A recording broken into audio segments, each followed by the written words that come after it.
Bienvenue à toi dans cette nouvelle vidéo où on va parler des 6 règles indispensables du trader rentable. Juste avant ça, pense à mettre un petit pouce bleu si tu apprécies mon travail, ça m'aide à développer la chaîne, ça me motive aussi à faire encore plus de vidéos et surtout n'oublie pas de t'abonner si ce n'est pas déjà fait. Alors pour moi ces 6 règles ce sont des fondamentaux si tu veux avoir une bonne base dans ton trading et c'est indispensable de passer par toutes ces règles là avant même de rentrer plus en détail dans l'analyse technique parce que c'est pas ta manière de poser des trendlines ou ta détection des supports et résistances qui va faire ta réussite mais plutôt la somme de toutes ces règles que je vais te citer là. Alors la première des règles donc c'est d'avoir des attentes réalistes. Donc ça c'est extrêmement important parce que quand tu regardes sur les réseaux sociaux, sur YouTube ou autre, il y a énormément de vendeurs de rêves qui te font croire, qui te font miroiter des profits énormes et te font croire que tu vas devenir riche super vite grâce au trading, que tu vas doubler, tripler des comptes. Donc ça c'est très important dès le départ d'avoir des attentes réalistes pour avoir une chance de réussir. Parce que si dès le départ tes attentes sont irréalistes, tu vas être déçu par tes résultats forcément et tu vas très vite abandonner ou te dire que tout simplement c'est une arnaque et que ça ne marche pas. Donc pour avoir des attentes réalistes, il faut déjà te dire que les résultats ils sont exponentiels. Au départ, même si tu fais bien les choses, tu analyses correctement, tu traites correctement, etc., que tu as bien compris la stratégie et tout, que même tu as une bonne psychologie, dis-toi qu'au départ, tu ne verras pas de gros résultats. Les résultats ils sont exponentiels. Donc c'est plutôt la somme de petits résultats au départ qui vont progressivement te permettre de grossir ton compte. Tu vas donc utiliser l'intérêt composé, etc.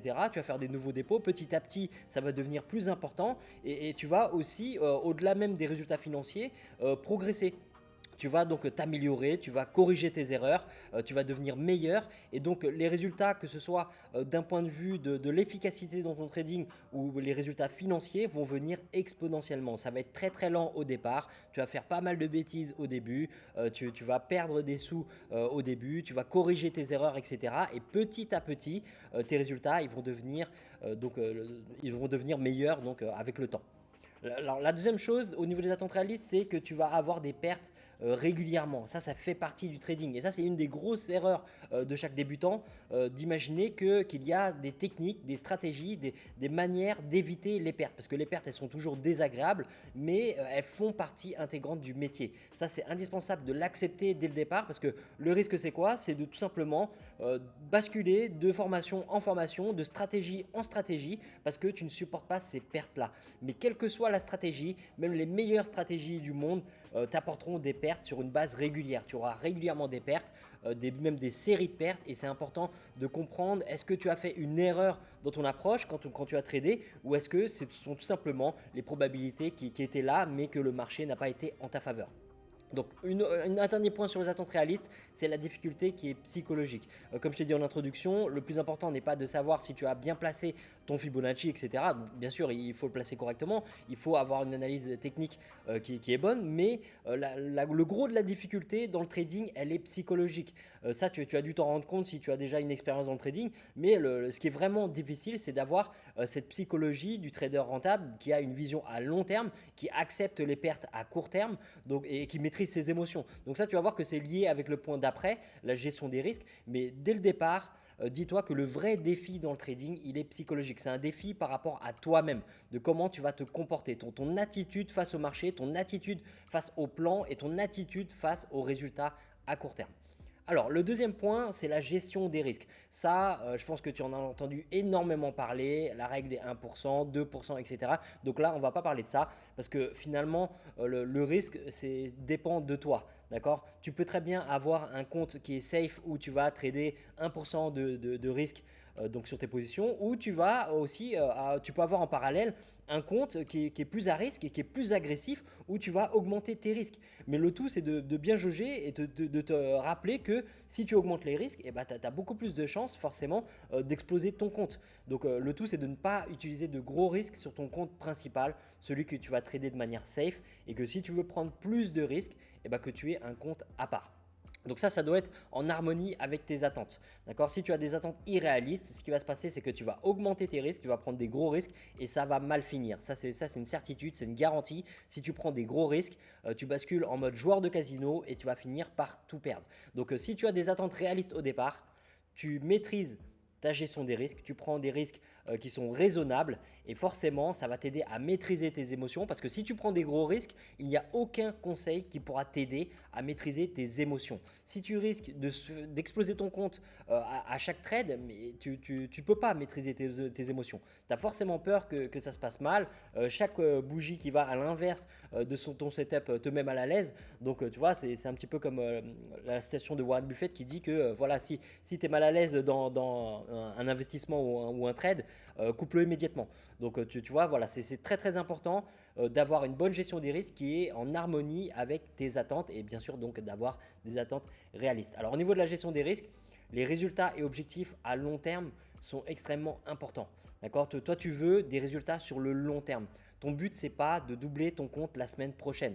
Donc, à partir du moment où toi, ton résultat, les objectifs que tu as, ils sont à long terme, tu sais que tu peux prendre des risques modérés et avoir de bons résultats à long terme. C'est ça l'objectif. C'est d'avoir des petits gains à court terme. Quand je dis petit gain, bien sûr, je ne dis pas de couper prématurément, c'est trade, hein, on suit toujours le plan. Ce que je veux dire par là, c'est que tu vas avoir de petits résultats sur le court terme et petit à petit, grâce à ta gestion des risques, ça va te permettre de durer. Parce que si tu as une mauvaise gestion des risques, eh ben, tu n'auras jamais de résultats à long terme. D'accord ? Sur le court terme, tu peux faire des bonnes opérations. Ça va justement te faire plaisir parce que tu vas prendre de beaux profits sur le court terme. Mais dis-toi que, comme je t'ai dit juste avant, ça finit toujours mal. Donc, garde toujours une vision à long terme.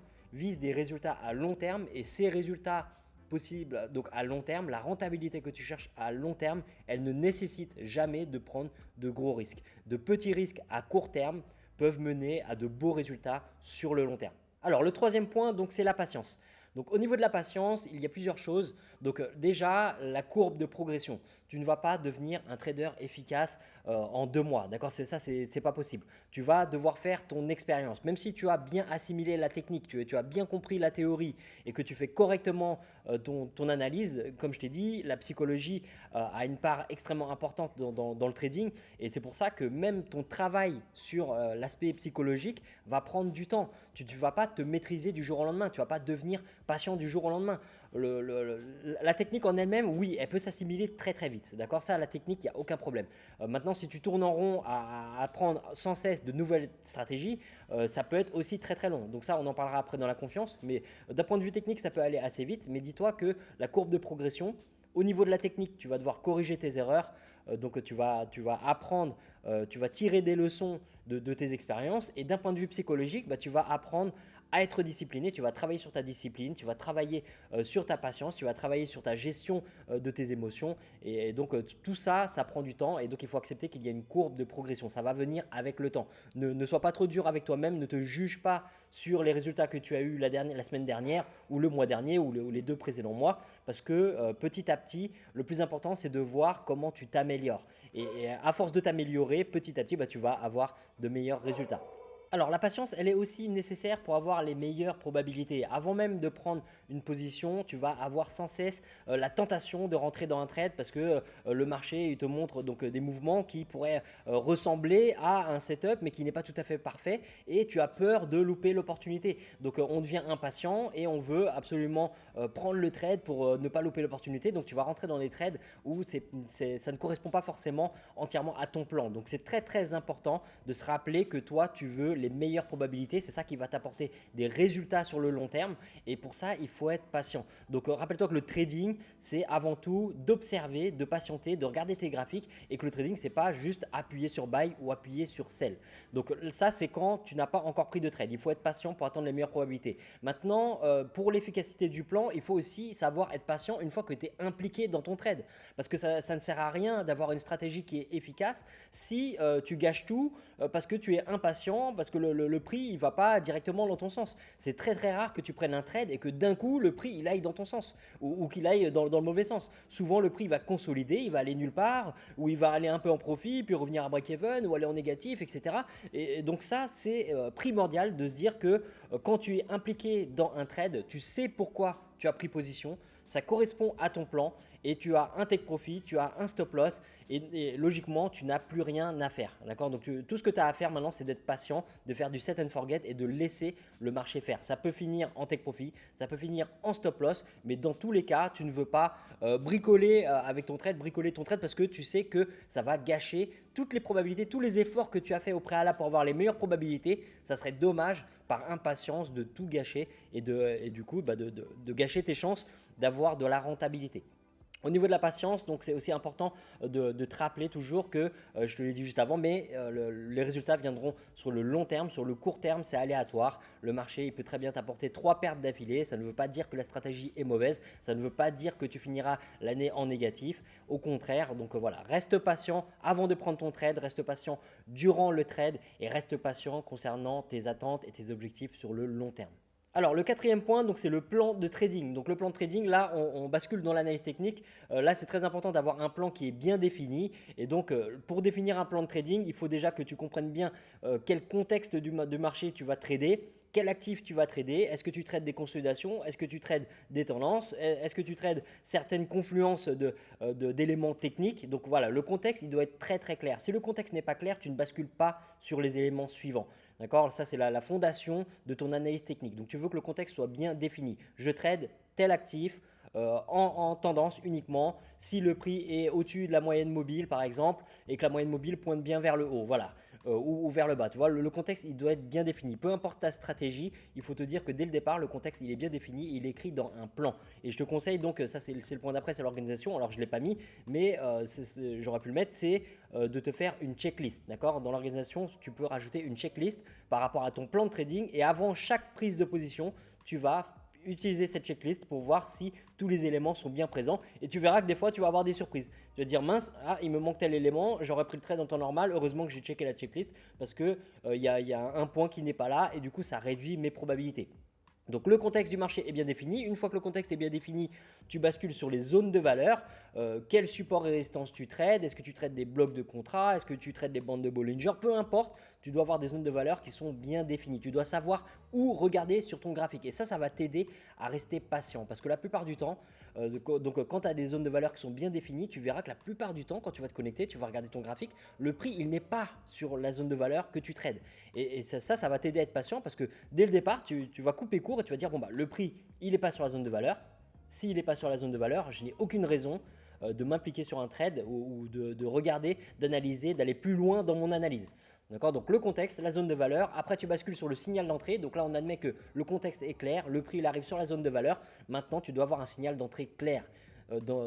Quelles sont les conditions pour que tu appuies sur la gâchette? Ça va t'enlever les hésitations, les doutes parce que avec un signal d'entrée clair, tu sais, il n'y aura pas d'ambiguïté. Tu vas voir le signal. Tu vas dire par exemple, je trade les englobantes. Je veux une englobante sur telle zone de valeur, dans tel contexte de marché. Tiens, l'englobante, j'attends qu'elle clôture, c'est pas encore clôturé. Boum, ça clôture dans combien de temps? Je me mets une alerte. Hop, l'englobante a bien clôturé. C'est resté une englobante. J'appuie sur la gâchette. D'accord? Donc le signal d'entrée doit être très clair parce que tu ne veux pas avoir à hésiter. Tu ne veux pas avoir de doute. Le management de position, c'est pareil.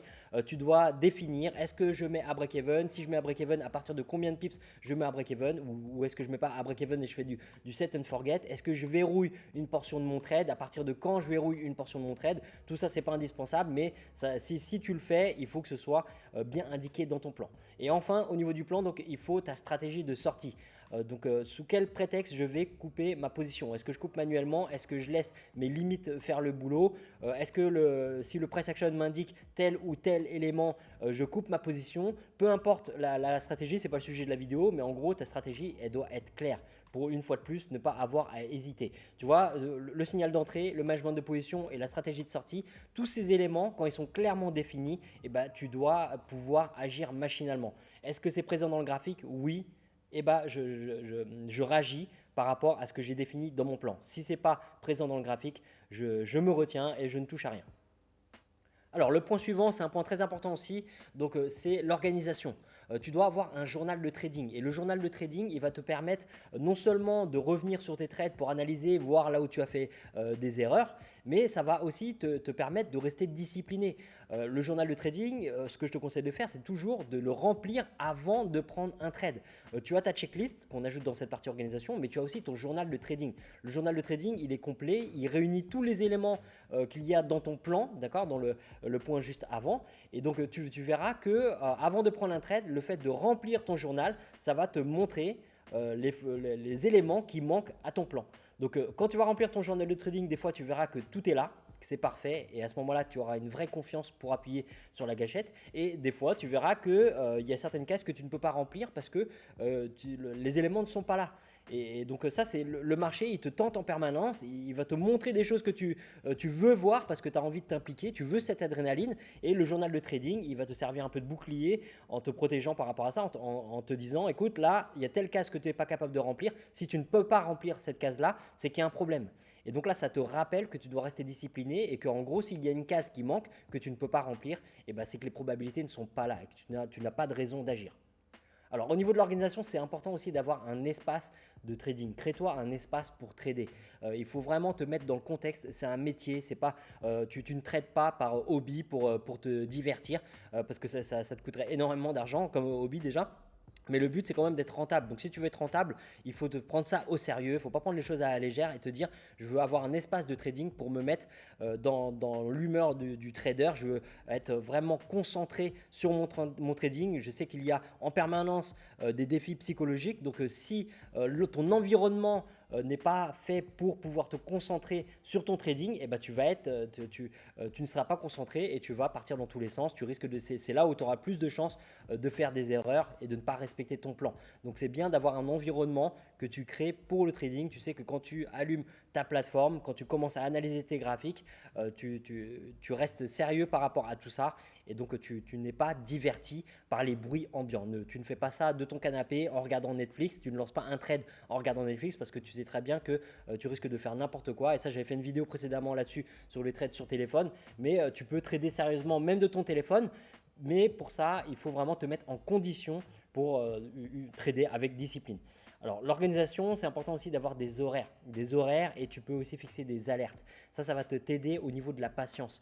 Le fait de te dire, moi, je trade de telle heure à telle heure, par exemple, en intraday, ou je check mes graphiques quand je suis en swing toutes les 4 heures, je me mets des alertes sur mon téléphone. Tu vois, ça fait partie de la discipline. Tu ne sors pas de ton plan, même au niveau de l'organisation que tu as mis en place. D'accord, tu respectes ton plan de trading, mais tu respectes aussi l'organisation que tu as mis en place par rapport à ton trading. Tu sais que voilà, par exemple, tu trades la session en intraday de Londres. Tu dis 1 heure avant Londres, à l'ouverture de Francfort, je suis présent, je commence à analyser mes graphiques. Ou bien quand je suis en swing, ou si je suis en swing daily par exemple, je peux checker mon téléphone ou mon PC une fois par jour. Je le fais tous les soirs à telle heure ou tous les matins. Je vérifie la clôture de la veille, mais tu vois, c'est important d'être organisé pour avoir des résultats. Alors, le dernier point, c'est la confiance. Donc là, la confiance, une fois de plus, là c'est de la psychologie, c'est très très important. La confiance, elle s'obtient par différents biais. Il faut déjà, bien sûr, avoir confiance en ta stratégie, savoir d'où sort la stratégie, de qui vient la stratégie, qu'est-ce qui te prouve que la stratégie, elle est vraiment rentable, parce que tout le monde avance que sa stratégie, c'est la meilleure. Donc maintenant, il faut quand même être sûr de ta stratégie.